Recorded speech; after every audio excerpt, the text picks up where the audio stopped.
Vidé par des pilleurs ces 3 derniers jours. Ce soir, le bilan est de plus de 460 morts et 1300 blessés.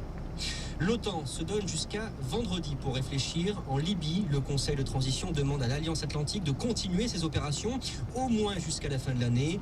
Normalement, la mission de l'OTAN devait se terminer lundi prochain, mais le CNT estime que même sans leur leader, les pro-Kadhafi peuvent encore se montrer dangereux par endroits. Il est 17h36 sur France Info. On les appelle les maladies tropicales négligées.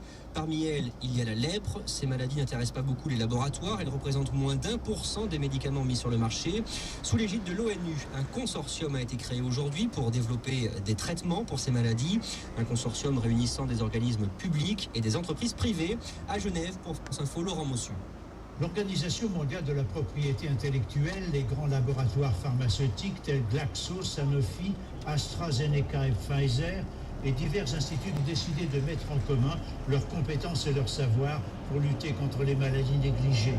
Une vingtaine de maladies sont concernées comme le paludisme, la tuberculose, la maladie du sommeil et la lèpre, essentiellement répandues dans les pays tropicaux où la survie d'1 milliard de personnes est en jeu.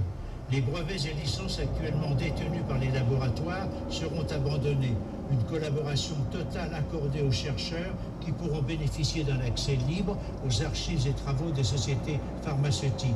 Cette initiative devrait permettre des progrès rapides et déterminants pour la mise au point de médicaments qui actuellement font cruellement défaut. À Genève, Laurent Mossu, RFI pour France Info. En France,